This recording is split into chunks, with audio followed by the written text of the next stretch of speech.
اعوذ باللہ من الشیطان الرجیم بسم اللہ الرحمن الرحیم اشہد ان لا الہ الا اللہ وحدہ لا شریک لہ لہ الملک ولہ الحمد وہو علی کل شیء قدیر واشہد هو اللہ واحد اللہ الصمد لم یلد ولم یولد ولم یکن لہ کفوا احد۔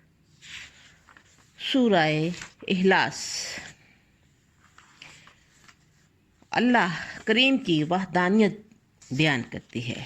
یہ سورہ مبارکہ بہت سے نام بھی رکھتی ہیں، اور ایسے نام جو اس کی عظمت شان اور مقام رفیع پر دلالت کرتے ہیں، جیسا کہ اس کو سورہ توحید بھی کہا جاتا ہے، کیونکہ اس میں عقیدہ توحید کو بڑی جامعیت اور دلکش انداز میں بیان کیا گیا ہے، اور یہ سورہ نجات بھی ہے۔ اس کے ذریعے اللہ عذاب جہنم سے نجات دے گا،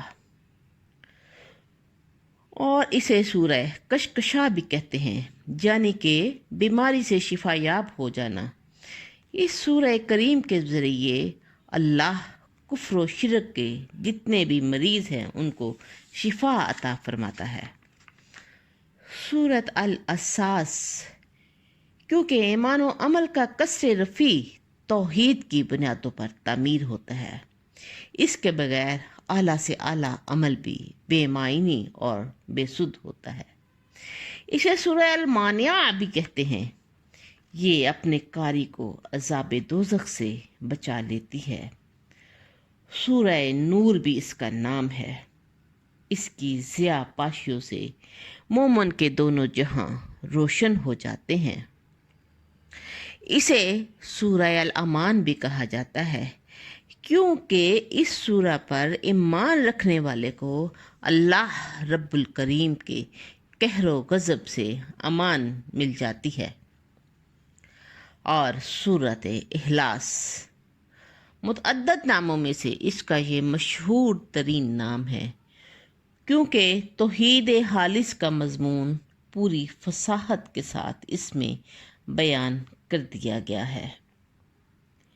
اس کی آیات کی تعداد 4 ہے، 15 کلمات اور 47 حروف پر مشتمل سورہ۔ علماء کرام تحقیق کرتے ہیں کہ شرک کبھی عدد میں بھی ہوتا ہے، احد کہہ کر اللہ نے اس کی نفی فرما دی، اور کبھی شرک مرتبہ و منصب میں بھی ہوتا ہے، صمد کہہ کر اس کا بطلان کر دیا، اور کبھی نصب لم یلد ولم یولد سے بھی ہوتا ہے، اس کا بھی ابطال کر دیا۔ یعنی کہ اس سورہ مبارکہ میں توحید کے جامع مضمون ہے۔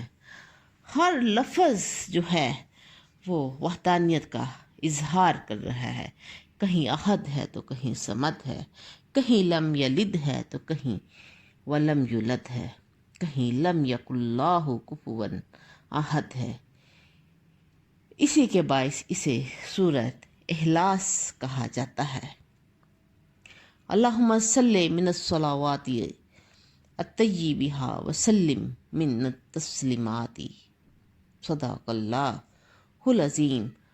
توفانی مسلم والحقنی بالصالحین۔ آمین بجاہ طٰہٰ و یاسین صلی اللہ علیہ وسلم۔